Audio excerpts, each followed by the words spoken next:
অস্ত্রসহ কিশোর gang leader হক সাপ র্যাবের হাতে গ্রেপ্তার।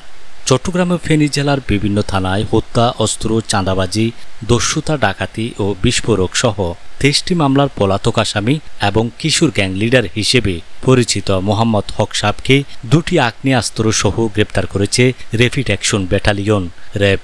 গোপন সংবাদের ভিত্তিতে র্যাব 7 চট্টগ্রাম জানতে পারে যে জোরারগঞ্জ থানার একটি মামলার প্রধান আসামি মোহাম্মদ হক সাপ কক্সবাজার জেলায় অবস্থান করছে। এ তথ্যের ভিত্তিতে র্যাব 7 এবং র্যাব 15 এর একটি যৌথ দল গত 9 আগস্ট 2025 তারিখে কক্সবাজারের লাবণী পয়েন্ট এলাকায় অভিযান চালায়।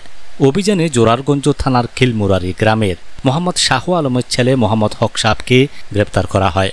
পরবর্তীতে হক সাপের দেওয়া তথ্যের ভিত্তিতে 10 আগস্ট 2025 তারিখ রাত আনুমানিক 3:30টায় চট্টগ্রামের জোরারগঞ্জ থানার বারুইয়ারহাট এলাকায় রেললাইন সংলগ্ন একটি পরিত্যক্ত টিনের ঘর থেকে 2টি দেশীয় তৈরি 1 শুটার গান ও 4টি কার্তুজ উদ্ধার করা হয়।